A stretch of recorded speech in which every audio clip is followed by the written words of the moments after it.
everybody. My name is Brad Muniz. I'm a partner at Sobel & Company. I want to welcome you to Sobel Insights. Sobel Insights is a weekly series on where we give brief information on various topics. We try to keep the sessions to 15 minutes. At this point, we do not offer CPE. If you have any ideas for topics or speakers, please feel free to reach out to me. Today's topic is trusts and estates. Speaking with us today is Angela Ferrantelli, a manager at Sobel & Company. And we wanted to have trust and estates brought up because trust and estates, I've worked with them a little bit and they're extremely complicated. I've seen seminars that go for 2 and 3 days on this topic, and we're giving you 15 minutes. So what I don't understand, and maybe you could help us, Angela, is why do these seminars last 2 to 3 days? What are the misconceptions of trust? Hi, Brad. Well, I think the major misconception of trust is that once they're funded, you file a tax return indefinitely, and it goes on, and people tend to forget about it, and they're disregarding many of the complex legal and administrative issues that go along with the trust. I mean, to start off with, there's a lot of different types of trusts. I mean, I know the good one is I know there's a simple and the complex, and the problem is the simple is not simple. No, the simple is not simple. A simple trust is named a simple trust. It has many conditions, but the main focus of it is that the income is required to be distributed to a beneficiary. That's a simple trust. But there are a lot of other rules that qualify. Yeah, and that's the thing is rules. So, you know, and a lot of accountants toy around. They're like, oh, it's simple. I could do it. Complex. All right, maybe I pass my CPA, so I can handle something complex. And the way I like to phrase it is, trusts are like a pool, and there's a kiddie pool, and you stand in there up to your ankles, and you don't realize that after 2 feet, it goes to the deep end, and it doesn't go gradual. Pretty much goes to the deep end. And so, what are the common problems that you find that people run into with trusts? Well, I think it's an understanding that having a trust document is your foundation. We're asked to review and amend trust tax returns quite often because they were prepared or administered without even having a copy of the agreement. It's a legal enforceable document, and it needs to be interpreted correctly.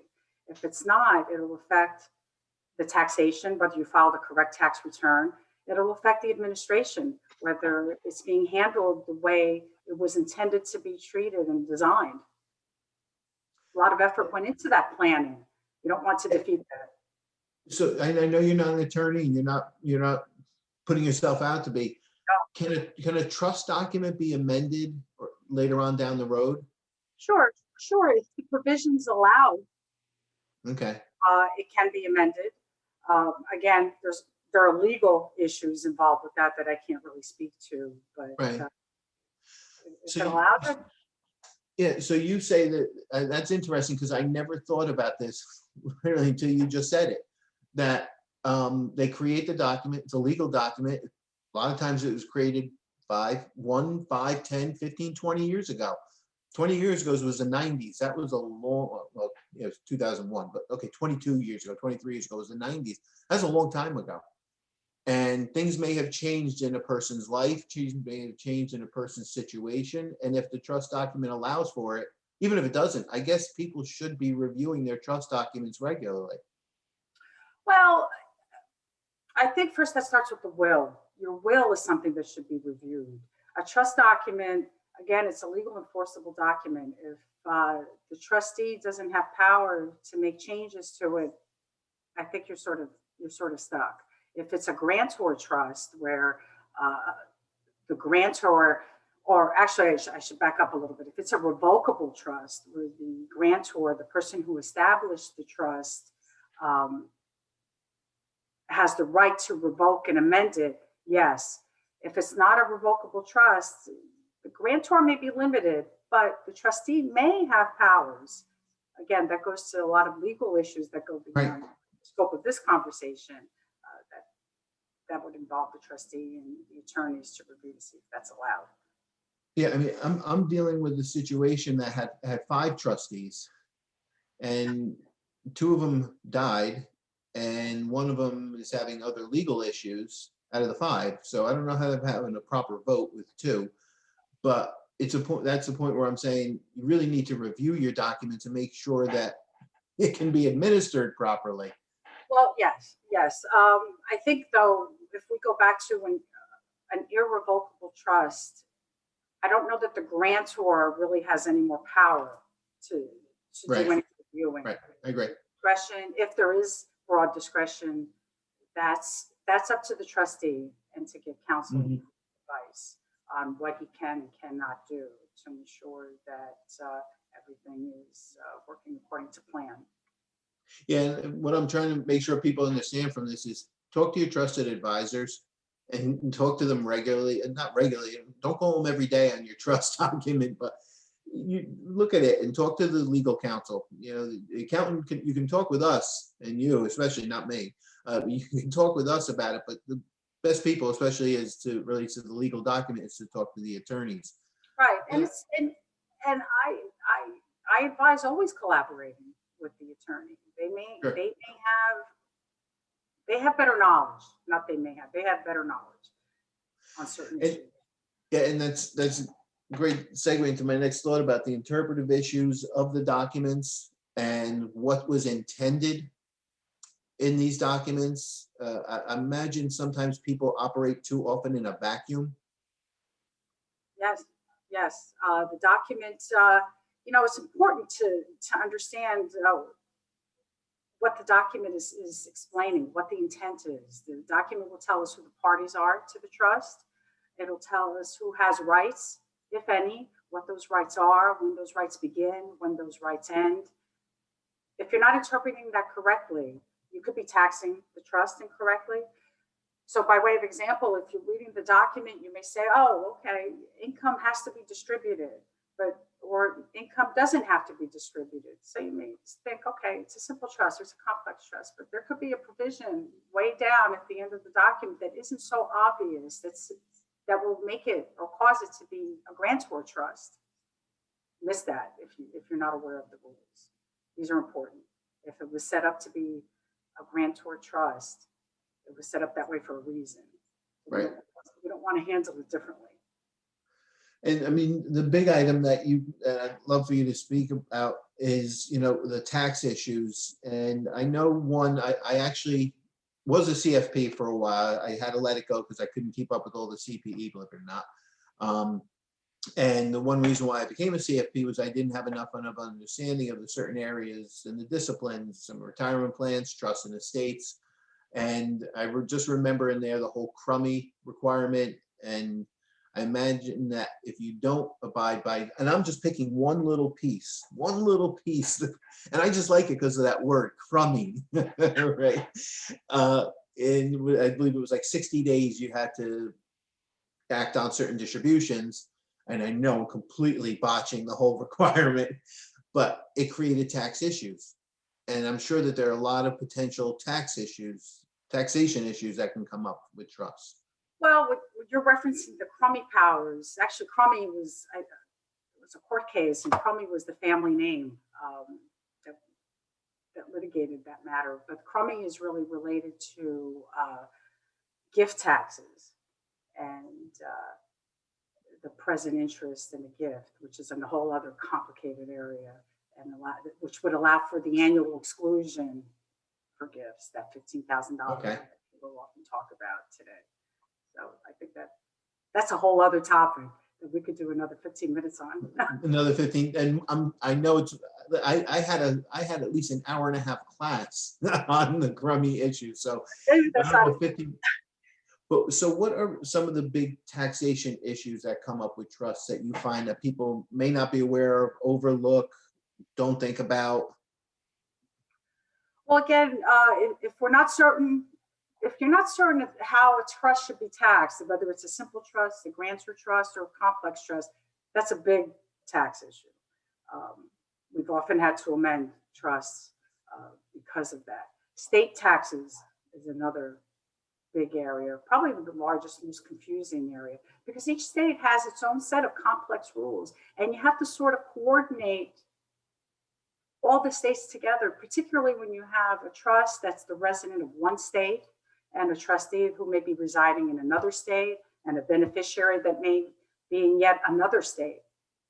Every state, you need to coordinate all those rules. Mhm.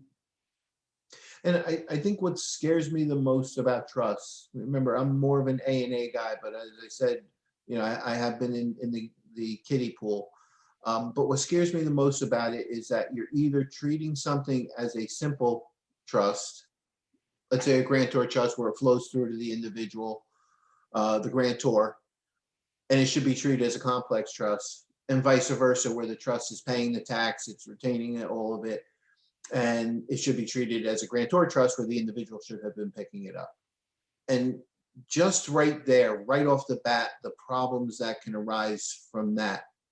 And from there, this is like, it's like a tree, and that could be a problem, but you look below the surface and there could be a myriad of issues that could come up as to, I forgot the type of income, required income allocation. I forgot what it's called. Just, I see Ken Hydock with these initials, not after his name, that he had said, did you consider the blah, blah, blah, blah, blah. I'm like, Sure, sure. These are all important issues. I mean, again, if it's intended to be a grantor trust, it was planned that way for a reason.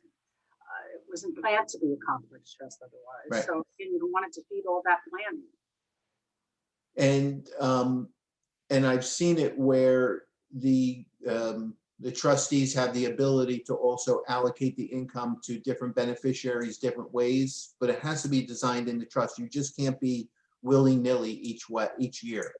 Correct. The trust will grant the trustee, broad discretion to distribute or allocate income however they see fit. But again, yeah, he has to follow the trust. That's your guide. That's the rule. And this is like a trick question. Then I didn't mean to see it. Have you ever seen? And I hate to say this because then somebody's going to sit here and say, "Well, this is what she said." Have you seen the IRS? I look at the trust document and say, "This is what the trust document said," and you did not abide by that. I mean, I'm sure they have the ability to, and I imagine that's what we have to be careful of. I can't say that I've seen that off the bat. They'll send notices if they think you should have reported income.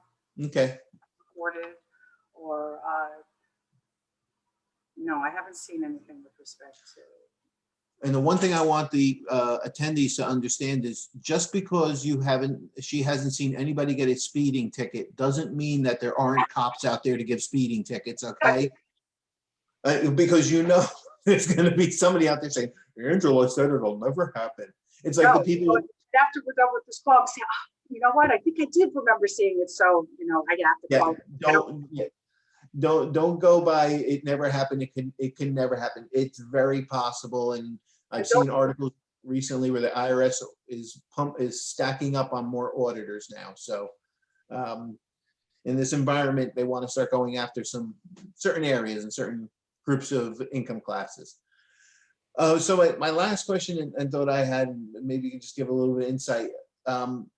Administration of the trust. Are there any common issues that people should be concerned about? Well, yeah, certainly. A trustee is generally not always a professional trustee that understands these things. Usually they're a friend, a family member. They don't really know. So again, as a trustee advisors, we should be at least helping or giving them clues as to what to be looking out for.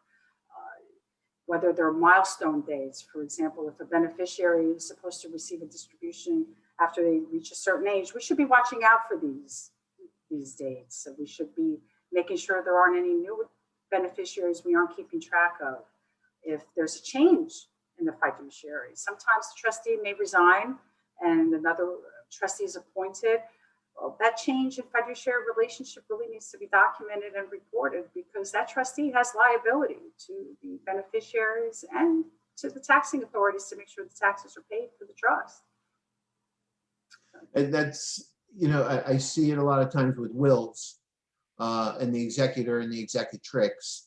And anytime somebody says to me, oh yeah, I'm my mother's, my brother's, my father's, my friend's executor, and I'm not judging their capabilities, but I say, do you know what that entails? It's Oh a yeah, job. yeah, yeah. You just close out the estate, and that's the estate. Just trust is the same way. You are charged with administering this document and treating it properly. And as you said, it's a legal document. And if there are 2, 3, 4, 5, 100 beneficiaries, I don't care. You're responsible to act in a fiduciary manner.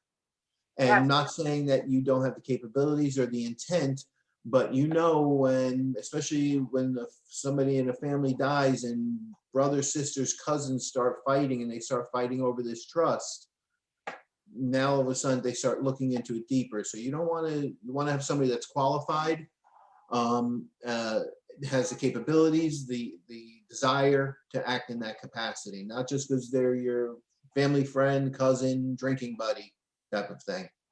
yeah, Oh, we want to make sure that they know they're doing the right thing. We'll collaborate with the attorneys, make sure we get right advice to the trustees, and ensure that everything is implemented correctly and moving as intended. great, super. So we're right at the 15-minute mark, and I want to thank you. As we said in the beginning, we just touched the surface, and these are just common issues that you see with trust, because you get them after other people. Not other, you prepare a lot. You see what other people prepare, and you see a lot of issues.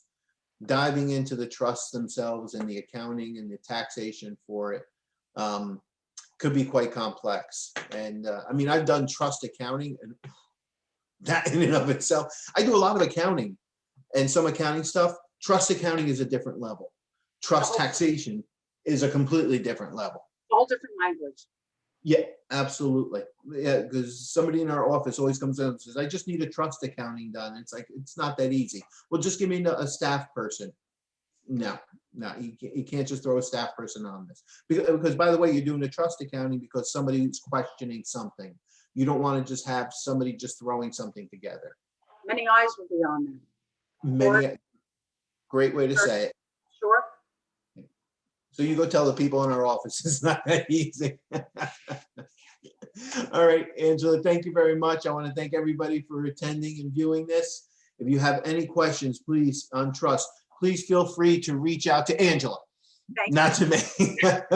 You can reach out to me, and I'm going to get you to Angela. Okay, she knows her stuff. I was talking with somebody yesterday, and they were singing your praises. So reach out to Angela; she'll be happy to help you out and work with you on certain matters. Thank you very much for attending, and hope to see you soon.